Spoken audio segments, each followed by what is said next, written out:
Committee.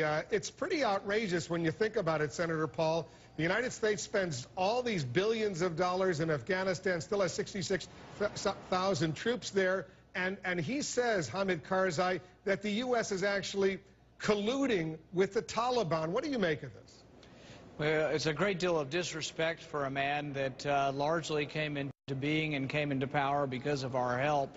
It's what I question sometimes when, we're asked to send our young men and women over there to lose their lives, and we're treated with disrespect by our allies.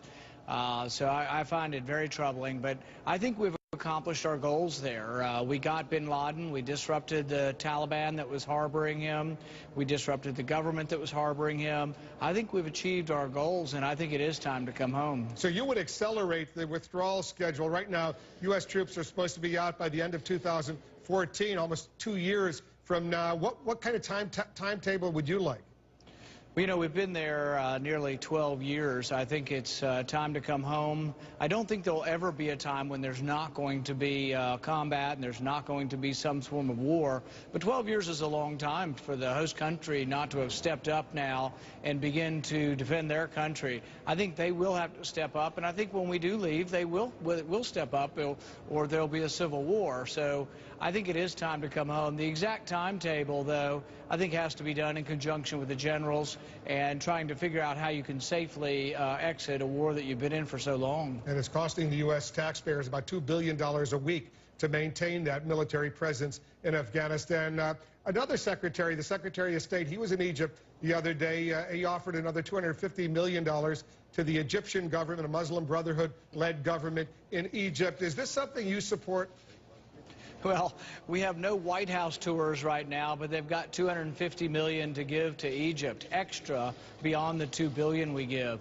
I can tell you that people are outraged. When I talk to working class people and they find that their taxes are being sent to a country that burns our flag and chants death to America. Meanwhile, we don't have tours in the White House, and you know what the president's done now? He's closing the entrances to the office buildings up here. And I asked one of the Capitol Hill police today, I said, well, where are they? Are they not working? He said, no, they've just been assigned to other locations. So this Mickey Mouse games that he does, and then he gives $250 million in addition to the couple billion we already give to Egypt, I think it's really a disgrace. And Senator, I want to ask you about some domestic politics. This new approach by President Obama being described by some as the charm offensive. He's coming up to Capitol Hill this week to meet with various lawmakers, meeting with Senate Republicans on Thursday. When you see him, what issues will you raise with the president? Well, you know that, one, I've been asking for a year and a half, and I told him, frankly, that he could go down in history as a great leader if he would fix entitlements. It's really just math. I mean, nobody really wants the changes, but mathematically you can fix Social Security by gradually raising the age and means testing the benefits, meaning rich people get a little bit less benefits than they currently get. You can fix Social Security. You can save it for all posterity. But instead, the other side continues to use it as a political weapon. But if he wanted to rise up and be a great leader, he would come to us and fix Social Security. But not as some grand thing that, oh yeah, if you'll raise taxes more, I'll fix Social Security. Why don't you fix Social Security just because it's broken? Why would we have to trade something that we've already done once that we think is bad for the economy, which is a separate issue? Why don't we just fix something that's broken because we're good people and we should fix Social Security for future generations? You know the politics of Capitol Hill, better than most. Do you think that's even possible for that to happen? Only entitlement reform without some serious tax reform in conjunction at this point in time? Absolutely, it's possible. In fact, I think the grand deal, the big bargain's impossible. Why? I don't think, because there are too many moving parts. So let's say you and I agree on some issues. Why don't we pass the issues that we agree on? But if you have 1,000 issues, maybe we never get to an agreement. But let's say we have 1,000 issues and we break it up into pockets of 100, we might be able to get to 100. Or if we have 100 issues, you break it up into packets of 10. We can never get to where we can agree on every issue. So, for example, the corporate income tax right now is 35%. It's 17% in Canada. It's in the low 20s in Europe.